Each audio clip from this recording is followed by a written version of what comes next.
Good evening, Instagrammers, and welcome to Chitter Chatter with the author Tara Kaushal on her book Why Men Rape. Tara's passion for social equality and fair treatment of all people led her to explore gender sexuality, equal rights, and other views. As the growing conversations about sexual violence is getting more meaningful and nuanced, Tara is one of the voices at its forefront, and we are glad to have her on our Insta Live and ask her all about this book and many more things, how she got into journalism and what is her next book all about, because this is something which is very well received. And please, people who have not ordered this book, guys, girls, please do order it, read it. Trust me, it's going to move you and show you the psychology part, which we always question when we see cases and we're like, why men rape? This has a lot of your answers. So let's send a request to Tara and start our chit chat. Hello, everyone, and welcome to join us again for this chit chat. While I wait for her, hello, Mahadev, hello, Siddharth, hi, Sukinder, Sukhjinder, hi, Tara. Hi, Shweta. How are you? I'm good. How are you? Good, thank you. And thank you for that wonderful introduction. I was listening to it, and thank you for the very passionate recommendation of the book. Thank you. You're welcome. It is something I think we should thank you for writing, because this is a question. Every time we read a tweet about a rape, or there's the first question we ask, like, why men rape? That's a standard thing, be it a kid or be it an old lady or anybody who's watching questions. And I think this book answers a lot of those answers, that why is this happening in the society. It is not like how people just say, oh, it's the girl's fault or this and that. There's so much more to it. Mm-hmm. Absolutely. And I mean, I'm glad that you said that the first question you ask is why do men rape? But actually, in society, the first question they ask is how long was her skirt? Kiske saath thi? Was she drinking? So I think it's important at the outset to put the onus back where it belongs, which is on the perpetrators of violence and not the victims or the women who feel like prey. So tell me, this book, Why Men Rape, and like it's an Indian undercover. Like, you've literally been an undercover journalist and investigated so much. But how did the thought germinate? Like, what made you feel like, okay, this is the book that I want to write? So there's a long answer, which actually Yeah, starts from. we are not short of time, so you can go ahead and call. Okay, so I was raped as a 4 or 5 year old by my gardener. But because my parents didn't know about this, it impacted nothing in my life. Okay, at least, I mean, in my lifestyle. Of course, there are emotional damages that I'm dealing with, and we all deal with. Um, but when I moved from what are considered safe spaces, which are naval bases where I grew up, to Noida as civilians, at that point my parents became inordinately obsessed with how long my hemlines were, my deadlines. And I think at 12, as a baby feminist, I started asking a question that resulted in this book 25 years later, which is, why should the actions of men impact my life, and why can't they stop? Why should I be protected, um, of course, that's the long answer, and it continues. It's something that impacted my first writings. All of them were about gender violence. Um, but truly, the more recent catalyst was the Delhi gang rape. And when that happened in December 2012, I, like the rest of the country, was really impacted by it. But I used to be the girl who traveled to Delhi University by bus 10 years before. So to me, I was like, hey, that could have been me. And also, nothing's changed. 10 years ago, I would get molested, and now somebody has been raped and murdered in a Delhi bus. So um, I think that's when I started working on this book, by which I mean, for 4 years, I read on gender violence. I didn't know enough. So all I did was read. for 4 years and plan the project and what I would be doing. And eventually I took it on full time in April 2017. That's the long answer.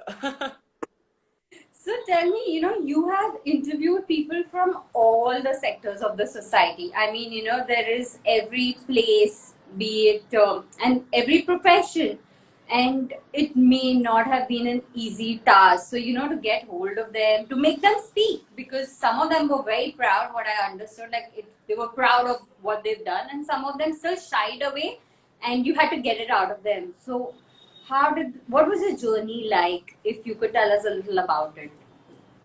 So once I decided that the way I was going to do this was go undercover and spend time with men who have raped, the first thing I did was, how do you find these men? So I asked my friends on Facebook, and it wasn't something I understood then. But later, as I studied for this book, I realized that gender violence follows class lines, which means that contrary to the Shakti Kapoor idea of rapist, which is some stranger lurking in the bushes, it's actually the more women get preyed upon by men of their class and above. So what happened then is, when I looked or spoke to women from our social class, all the men that I found were from our social class. Now, while I don't want to overrepresent the Shakti Kapoor idea of rapist, these Me Too type of men are also not representative of India. True. So I chose two men from the upper social class. In my book, this class is called Wolves in Sheep's Clothing, and the rest from middle and lower classes as well. To me, finding those kind of men out of our social class, was much harder because I didn't know their victims. I had no access. So for this, I approached the police, I approached detective agencies, I approached local media, NGOs, the works, but finally managed 9 men of various classes. I believe that men of all classes rape, of all stratas. Just the factors that enable them, the factors that play, are different according to social class. And I think what I mean by that is to say, when you talk of the uppermost section of society as an example, these men, they have trust, they have the means and the opportunity. Motive, of course, say you are a rapist and you're interested in violating someone. They have means and motive, means and opportunity far more than men of lower classes. So, yeah, I think that's how I chose these. And that's why I chose men from all these various classes. Like you mentioned, it's like somewhere in your childhood you were raped, and there was an emotional damage to it, and it stayed with you, and you had to work on that. Like you really have to work on that, and because it was not mentioned, so it didn't become actually a major part of your life. Because usually people also have this tendency, they go on rubbing it in you by going on talking to you about it, but at the same time it's something that you witnessed, you went through, and you had to heal yourself by yourself till you grew up. And now you're talking to these people who are, I mean, like, just the thought of talking is getting me choked, and you are actually talking to them. So how would you normalize yourself after having a word with them? Because I'm sure me reading the book made me furious. You were there, right there, talking to them, and knowing at times that they're lying on your face, knowing that they're. So how did you normalize yourself? How did you act at that point to let them talk?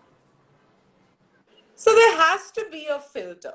Okay, and I think going undercover, even though I didn't do it for my own mental health, I did it because it was the only way to get people to talk to me.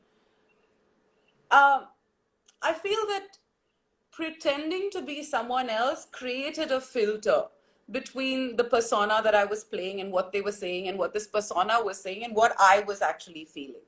So, in that sense, while I was inside obviously cringing and shocked and, angry and upset at all the things that were being said by these men, part of me was had to be open and receptive, because otherwise it defeated the purpose of doing what I was doing. But part of me had to sit there and say, हाँ और बताइए और फिर क्या हुआ, you know.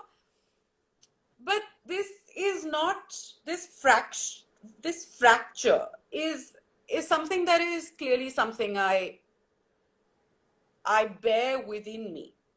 So in the process of the creation of the book, I got depressed twice. Once in December 2017, where on the one hand, women were coming to me and telling me their stories, like at parties, at a tile shop, you know, oh, you want to talk about, oh, you're writing this book about rape, but I was raped. And then, so I was getting stories like this everywhere. And on the other hand, to show empathy and understanding to the men that I had set out to study.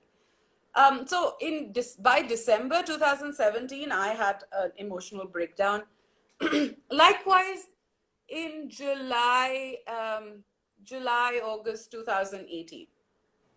But that was also because my mother-in-law passed away. So it was a very complex emotional time. And then I've been okay. But I realized in the lockdown that a lot of the stuff that I had buried is clearly there. And I mean, it happened recently, a couple of months ago, where I got locked in my bedroom. The lock malfunctioned and I was inside. And my spouse, my dearly beloved spouse, was outside trying to open the door and banging and doing something with the lock. And I was howling inside.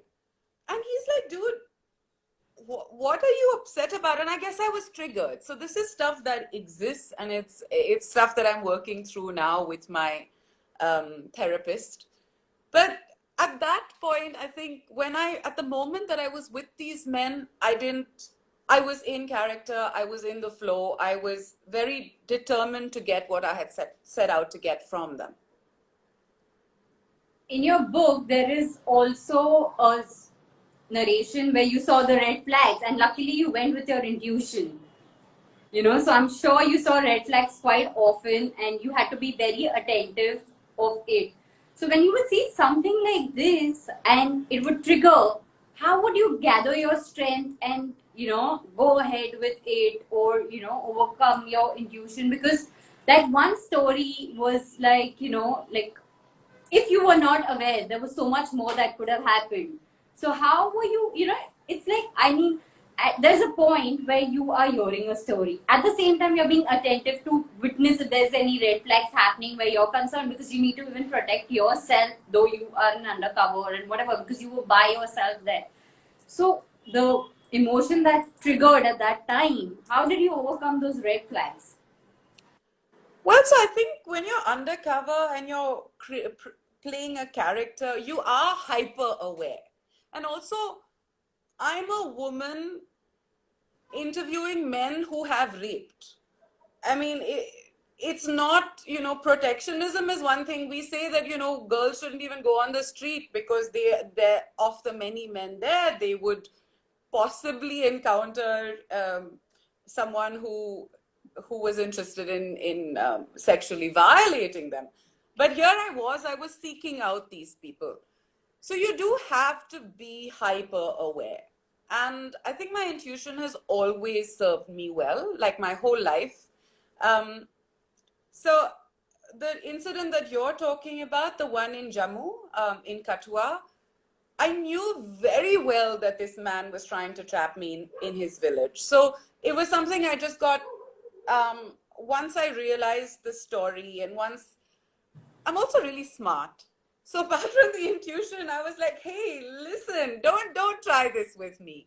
So he was trying to orchestrate that I spend the night in his village, in his house. And I was like, no, I need to get this story and I need to be out of here. So there is there's excitement in escaping this. But as my father-in-law constantly tells me, he's like, you give yourself all this credit, you know, that you escaped and you have intuition and you have intelligence. Kuch hona hota to ho jata, you know. And I think, but nothing happened, and I'm here, and the book's out and we're having this conversation. But yeah, I think just being hyper aware of safety. And I think, you know, women in general, spend so much of our time, and that's the premise of this book, we spend so much of our time and energy preoccupied with safety. Should I go here? Who's going to pick me up? Should I go to this party? Should I drink? Every one of our decisions, whether to go to a further away college because you may not have a bus that gets you there, or whether you can go exercise on the beach at 7 p.m. All of these questions are underscored by safety. So we do spend a lot of our time thinking of safety in any case, and this was just an extension of that. I'm sure when you were hearing the stories of the rapists, you were furious, but you were also proud when you met the survivors who have survived and are there today fighting the taboo at the same time, telling people how to take care, how to be, because I think being a survivor is not easy, be it a rape survivor or an acid survivor, because it's not only the trauma that you've gone through, but also even today the society doesn't let you live. It's like a very large spectrum that you have to take care of. You have to be by yourself. So how was it interviewing the survivors and meeting them? So I think, when I talk about privilege, I need to talk about how deep it cuts. So not only does privilege prevent women of a certain class from experiencing as much gender violence as a Dalit woman who's at the intersection of lower caste and poverty and a lack of education, and of course being a woman. So you face a lot less violence, but I also have to say, being privileged, I have never faced victim blaming or shaming. Maybe on Twitter, like when I came out with my Me Too story, one of the reactions from a troll on Twitter was, "And how many men have used you since?" I remember this particular comment. I'm talking about being violated, and you're talking about my sexual agency. These are two completely different things. So I feel I've had the privilege to deal with sexual trauma without shame and honor and those kind of things. But where you're at the intersection of, as I said, Dalit, poor, village woman, whatever, where you're at the intersection of oppression, not only do you face more sexual trauma, you also have less abilities to deal with it. And then there's shame and honor that your family feels, that you feel, that rested in your vagina. You think that it'll impact your marriage prospects, and all of these many intersections of things that prevent you from dealing with trauma, that anyway you have many more fold than privileged women. So I've been really privileged like that. But having said that, despite how woke my parents were, despite how liberal they were, I didn't tell them that I had been raped by the gardener for 12 years. I told them when I was 16 or something.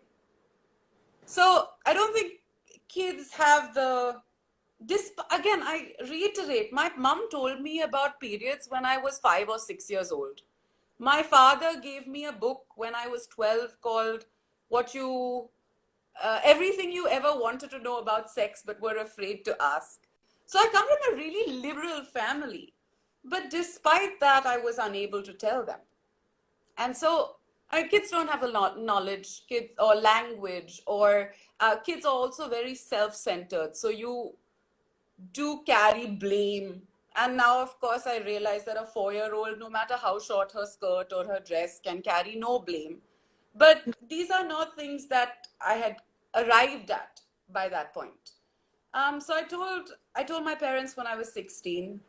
But yeah, survivors, you're asking about surviving, but I will also tell you that I have met survivors in various stages of healing from various classes, and they're all on different journeys. Some have used it to make it a positive experience. Others have still consider themselves victims. All I will say is that all survivors that I have met, no matter what stage they're at in their healing journey, all of them consider the moment of being sexually violated a pivotal moment in their life. Whatever they've done with it, some of us have gone and written books. Vinta Nanda is making a movie on Me Too. A lot of people have used it in positive ways. My friend who I mentioned in the book, who was raped by the doctor and has become paraplegic, is she wanted to be wealthy. That was what happened to her. She decided that wealth was the only thing that would protect her. So however you deal with it, it is pivotal. And I feel that a man's moment of orgasm a man does not have the right to change a woman's life for one moment of orgasm. That's ridiculous. And it Totally needs it to is. stop. Like it's that one moment that just changes everything, and for what? Yeah. Yeah. For what? For what? So, since we mentioned Twitter, and you have been talking about this, and everything, there's a time today where you also go through a lot of trolling, be it on Twitter, and the freedom of speech. Like when you are having a point of view, is not taken well by many people, and they don't take it, and you've been trolled like you mentioned. So how do you handle that on daily basis? Because I'm sure when the book was released, or even now for that matter, I keep following your tweets, and when the current situation is going on and you tweet something which is your point of view and which is very correct always, but there is also another section, because there's always a section when there are two sections that always contradict each other, and they don't respect your point of view and they troll you. They're not just saying something, they don't have a explanation to maybe you're wrong or whatever, they're just trolling you. How do you handle that on daily basis? There's a reason I smile through that conversation. So I do get trolled. But what I feel very strongly is that the trolls don't realize that they were forever part of my marketing plan. So there's something called the Streisand Effect. Again, the Streisand Effect it comes from Barbara Streisand, but basically it is the idea that if you try and suppress something, it can often backfire and push that thing forward. Okay, and this happened, it's called the Streisand Effect because Barbara Streisand tried to get one particular guy to remove a picture of her house, and he was taking some aerial photography. And as a result, all his other pictures got only some 3 views, and the picture of Barbara Streisand's house, because she had made such a big deal of it, got some.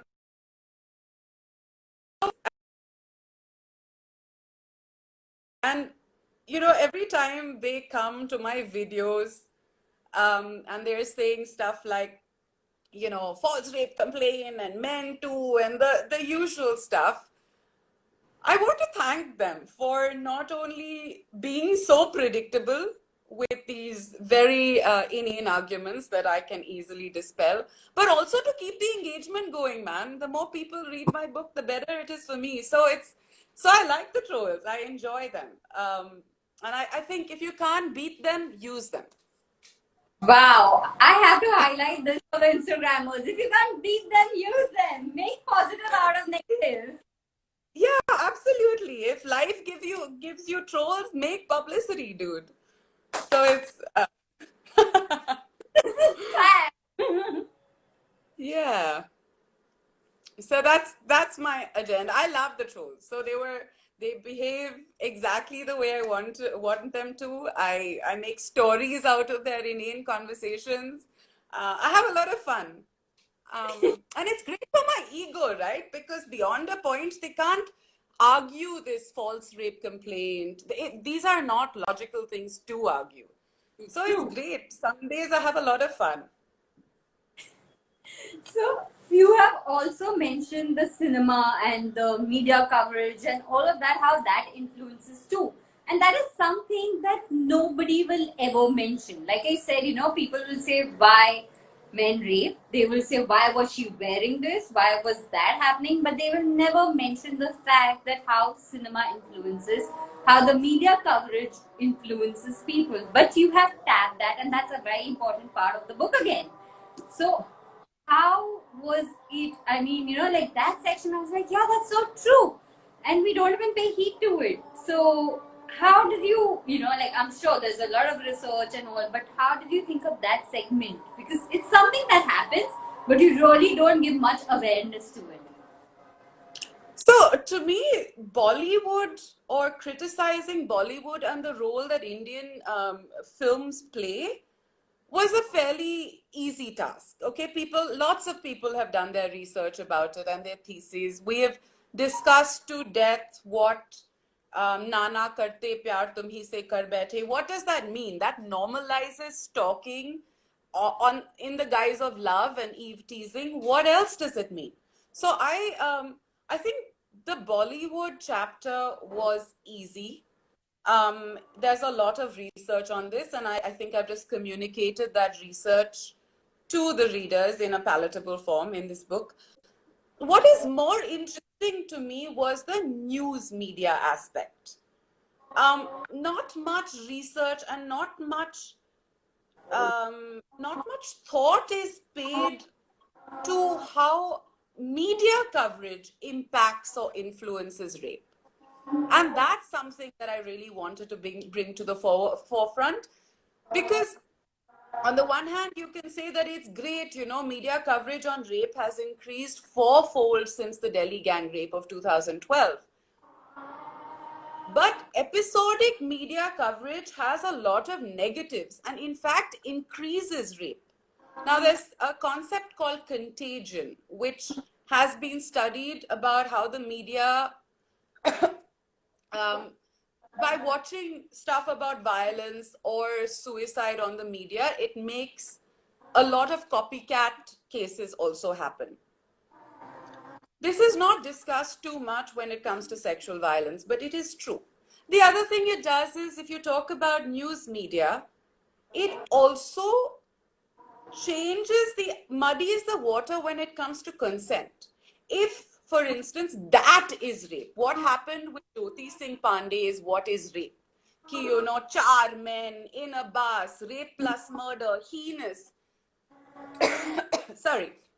Then it doesn't allow people to understand ki, a little pushing and shoving, a little forcing your wife on your suhag raat, all of that is also rape.